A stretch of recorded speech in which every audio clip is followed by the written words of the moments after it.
o órgão, sobre o cargo, né? Mas eu quero conversar contigo também, porque existe a possibilidade de o Estado ele não querer executar aquele serviço esponte própria, não querer executar aquele serviço por vontade própria. E aí o que o Estado faz? Ele cria uma pessoa, olha só, ele cria uma pessoa jurídica. Ele cria uma pessoa jurídica, e se é pessoa jurídica, olha só, pode ser titular de direito, pode contrair obrigação para executar aquela atividade, para executar aquele fenômeno, compreende? O Decreto-Lei 200, o Decreto-Lei 200 de 1967, eu não estou com esse decreto aqui, mas eu vou achar agora. Decreto-Lei 200 fala sobre esse fenômeno. 1967, eu acho que é esse o número do decreto, eu acho que é esse o ano do decreto. Olha só, dispõe sobre a organização da administração federal. Qual é o nome do nosso assunto mesmo? Organização administrativa. E aí a gente tem um decreto-lei que foi recepcionado pela Constituição Federal, conforme o entendimento do Supremo, com status de lei ordinária, ou seja, esse decreto pode ser modificado por meio de lei ordinária, e ele fala da administração pública federal. E quando ele fala da administração pública federal, olha o que diz o artigo 4º do Decreto-Lei 200. Ó, a administração federal compreende a administração direta, que se constitui de serviços integrados na estrutura administrativa da Presidência da República e dos ministérios.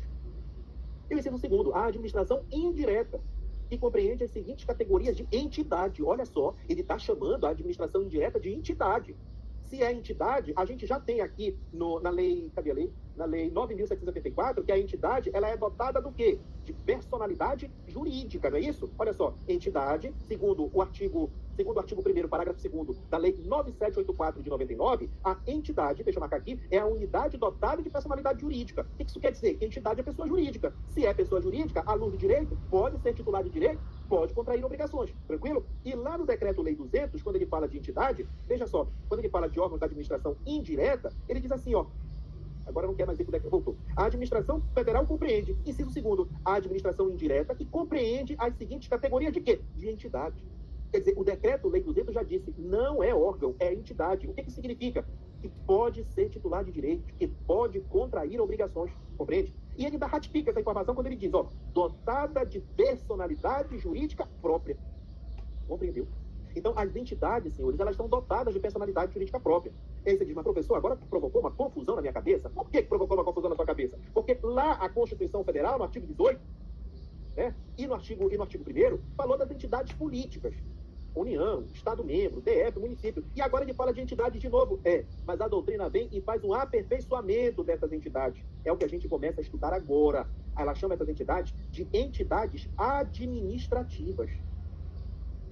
Entidades administrativas. Essas entidades administrativas, senhores, elas têm previsão constitucional. A previsão constitucional dessas entidades está estabelecida no artigo 37. Salvo o melhor juízo, é o inciso 19, mas eu não tenho bem certeza. Você sabe que a minha memória é péssima, que eu não decoro nada. No direito você não precisa decorar nada, você precisa entender, certo? Porque se fosse depender de mim para decorar alguma coisa, eu estava perdido. É por isso que eu não sei matemática. Então aqui nós temos a previsão constitucional no artigo 37, inciso 19. Mas também nós temos uma previsão legal. Qual é que é a previsão legal? A previsão legal é o artigo... Agora complicou, deixa eu voltar lá. Você sabe que eu não decoro artigo, não decoro nada. Ah, professor, por que o senhor põe? Eu tenho que decorar? Não, não tem que decorar. Eu ponho porque depois, quando tu for estudar, para tu voltar e ler. Certo? Para tu voltares e ler. Então vamos lá, aqui é o artigo 4º, inciso 2º. Artigo 4º, inciso 2º, do Decreto-Lei número 200 de 1967, que no entendimento do Supremo Tribunal Federal foi recepcionado pela Constituição Federal com status de lei ordinária. Com status de lei ordinária. Quem disse? O pretório. Quem é o pretório? O pretório excelso. Mas quem é o pretório excelso? É o Supremo Tribunal Federal. Ora, é o Supremo Tribunal Federal. O julgado, eu vou colocar lá na apostila, tá bom? O Supremo Tribunal Federal. Tranquilo até aqui? E quais são, professores, essas entidades políticas? São as autarquias, são as fundações públicas, e a gente vai conversar muito sobre ela. Você vai aprender a diferenciar uma fundação pública de direito privado de uma fundação pública de direito público, certo? Temos as empresas públicas, as fundações públicas, autarquias, empresas públicas, fundações públicas e sociedades de economia e sociedades de economia mista. Aí você me pergunta, mas professor, tem mais? Não, não tem mais. Certo? A doutrina e a própria jurisprudência, né, assim como a lei, diz, olha, não pode criar mais do que aquilo que está previsto no texto constitucional. Aí você me pergunta, professor, mas me diga uma coisa, e o consórcio público, a associação pública? Calma, tu está afobado, eu vou te explicar. Eu vou te explicar consórcio, eu vou te explicar associação pública, eu vou te explicar agência reguladora, eu vou te explicar agência executiva, mas a gente não vai fugir daqui. Não vai fugir daqui, porque no entendimento do Supremo Tribunal Federal, isso daqui é o que a gente vai chamar de entidade. Aliás, isso daqui é o que a gente, entidade já coloquei lá em cima, isso daqui é o que a gente vai chamar de administração indireta. Administração indireta.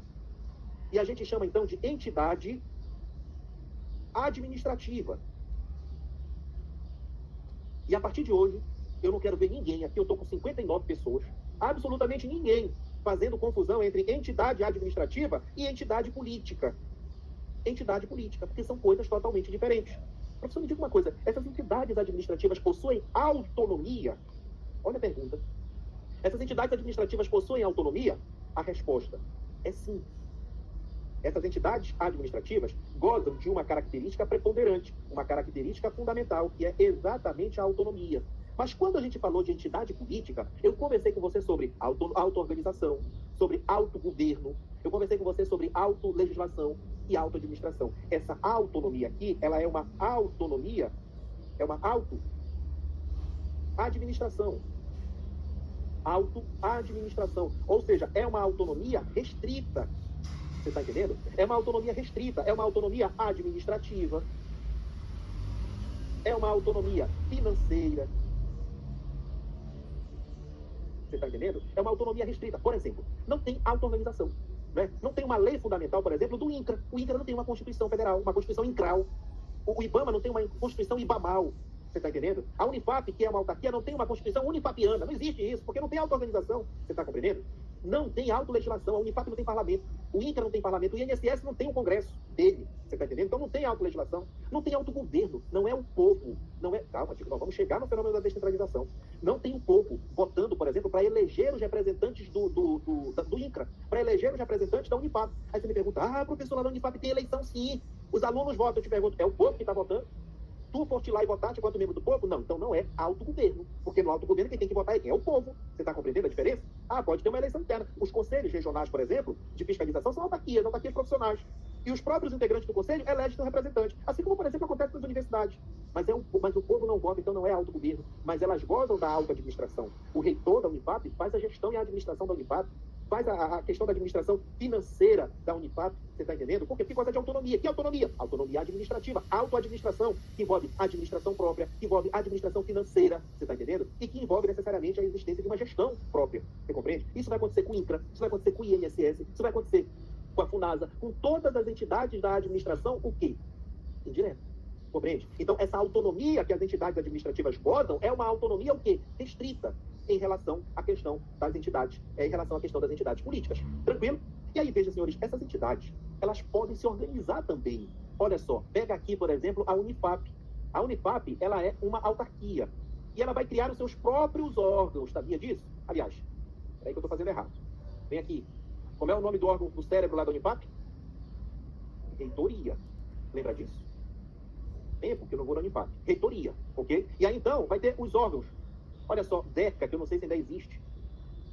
DERCA é um órgão. Lá na Unifap você vai encontrar também a Coordenadoria do Curso de Direito.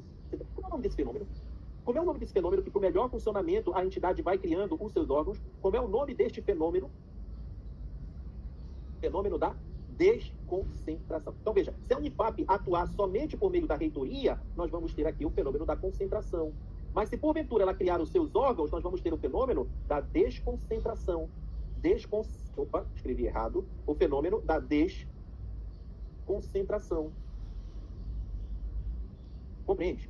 E aí, a própria lei disse para nós, olha só, o Decreto-Lei 200 disse, aliás, Decreto-Lei 200 não, a Lei 9784 disse, órgão, unidade de atuação integrante da estrutura da administração direta e da estrutura da administração indireta. Ou seja, você pode ter órgão tanto dentro da União, do Estado-membro, do Distrito Federal e do município, quanto você pode ter órgão, conforme disse a Lei 9784, no seu artigo 1º, parágrafo 2º, pode ter órgão também na administração indireta.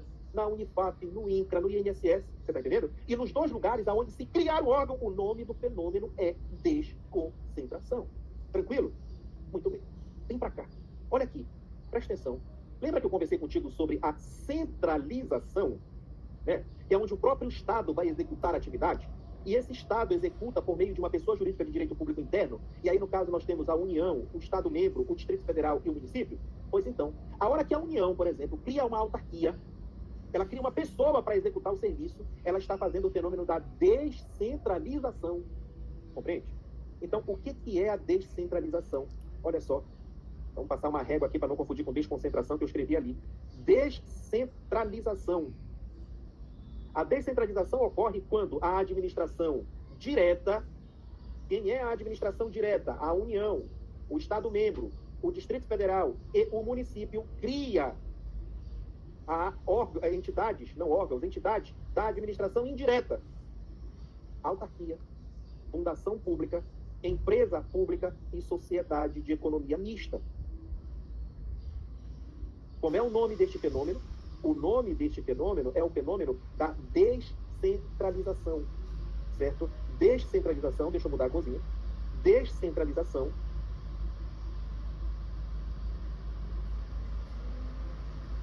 com a criação de pessoa jurídica.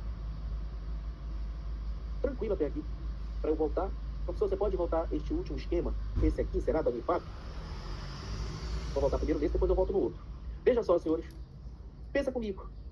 Se o órgão é criado por lei, e é extinto por lei, quiçá uma outra pessoa. Você diz, professor, me prove isso na Constituição Federal. Vamos lá no artigo 37. O artigo 37 da Constituição Federal, ele diz assim, ó. Artigo 37, eu acho que é o 19. Você sabe que eu não decoro inciso. Nem artigo, nem lei, nem nada. Tem que entender, não tem que decorar. Olha só. Somente por lei específica, somente. A Constituição foi clara. Cuidado com esse somente, que eles geralmente tiram a gente da prova, mas aqui está certo. Olha só, somente o que? Por lei poderá ser criada autarquia e autorizada a instituição da empresa pública, autorizada a instituição de sociedade de economia mista e de fundação. Cabendo a lei complementar, no caso da fundação, definir as áreas de sua atuação. Olha que interessante. Então, veja, o órgão só pode ser criado por lei, extinto por lei, que é o fenômeno da desconcentração. A autarquia, a empresa pública, a sociedade de economia mista, as entidades da administração indireta também, somente por lei. Compreende? É o que diz no artigo 37 e 19 da Constituição Federal. Então vem comigo, bora colocar isso no papel, né? Olha só, criação / extinção. E aí eu coloco um pontinho primeiro para falar da autarquia. Autarquia, lei específica. O que quer dizer lei específica, professor? É uma lei destinada exclusivamente para a criação da autarquia. Não pode criar uma autarquia no finalzinho do Código Civil, por exemplo, que é uma lei que está tratando de direito privado. Você está entendendo? Quando a Constituição fala em lei específica, diz, olha, tem que ser ali. Uma lei destinada exclusivamente para a criação da autarquia. Compreende? Agora, em relação à fundação pública, à empresa pública e à sociedade de economia mista, a lei não cria. Certo? A lei específica também autoriza a criação, mas ela precisa preencher os requisitos de criação da lei civil. Compreendeu? Então, veja, vamos lá. O Estado quer criar uma autarquia. O presidente faz um projeto de lei, manda para o parlamento vota o projeto, e o projeto agora aprovado vem com o presidente sancionou. Quando o presidente sanciona, está criada, aliás, sanciona, promulga e publica, está criada a autarquia. Não precisa de mais nada. Agora, se for empresa pública, sociedade de economia mista ou fundação pública, não é suficiente a lei. A lei vai autorizar, ela não vai criar. Ela vai dizer, olha, fica autorizada a criação da Petrobras. Bom, aí o presidente da República pega aquela lei, coloca debaixo do braço e vai lá no cartório.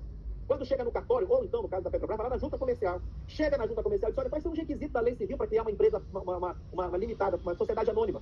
Quais são? Os requisitos é A, B, C, D. Pois então, eu estou aqui, além da lei, porque ela é pública, né? Ela faz parte da administração indireta, eu estou aqui com a ata, eu estou aqui com capital constitutivo, com a integralização, você compreendeu? A lei civil vai estabelecer requisitos para a criação da empresa pública, da fundação pública, da sociedade de economia mista. A lei não vai ser o suficiente. Depois que a lei foi aprovada pelo parlamento, sancionada, promulgada e publicada pelo presidente, o presidente da República precisa ir lá na lei civil, verificar como é que se cria uma sociedade limitada, como é que se cria uma sociedade anônima, uma sociedade em comandita simples, em comandita por ação. Você está entendendo como é que funciona? Se for autarquia, basta a lei, está criada. Agora, se for uma fundação pública, uma empresa pública, uma sociedade de economia mista, além da lei que só autoriza, e também precisa ser lei específica, precisa observar o Código Civil, lá no direito empresarial, ou o Código Civil lá no direito fundacional, no direito das fundações, e a partir dali preencher os requisitos. Tranquilo até aqui. Está dando para compreender? Então agora a gente volta e faz mais uma leitura do inciso 19 do artigo 37 da Constituição. Somente por lei específica poderá ser criada autarquia e autorizada a instituição de empresa pública ou de sociedade de economia mista e de fundação, cabendo a lei, neste último caso, definir as áreas de sua atuação. Tranquilo? Muito bem. Senhores, olha só, a Constituição amarrou. Ela falou autarquia, ela falou empresa pública, sociedade de economia mista e fundação pública. Então, na administração direta, nós não temos uma outra entidade que não sejam essas. Está amarrado pelo texto constitucional e está amarrado pelo Decreto-Lei 200, que foi recepcionado pela Constituição Federal conforme disse o Supremo. Ok? Então, quando a gente tratar de autarquia, eu vou conversar com você sobre associação pública, eu vou conversar com você sobre agência reguladora, eu vou conversar com você sobre agência executiva, certo? Mas não são novas modalidades da administração indireta, tá bom? O Fernando pergunta, professor, você vai deixar esse material aqui na sala? Deixo. Esse que eu estou escrevendo? É isso? Eu vou colocar esse material. Na verdade, vou fazer o seguinte, toda semana, quando eu encerrar a aula, eu pego esse material, coloco lá. Na semana seguinte, eu tiro esse material, porque eu vou escrever mais, aí eu coloco atualizado. Pode ser assim? Vamos ver se eu consigo fazer isso? E eu vim trazer material e questões também de organização administrativa. Tranquilo, senhores? Muito bem. Hoje já não tem mais tempo, né? Você já não deve mais estar me aguentando mais hoje. Então, a gente se encontra na semana que vem. Um forte abraço a todos. Qualquer dúvida, só entrar em contato comigo que a gente resolve. Tchau, tchau. Tranquilo. Tchau.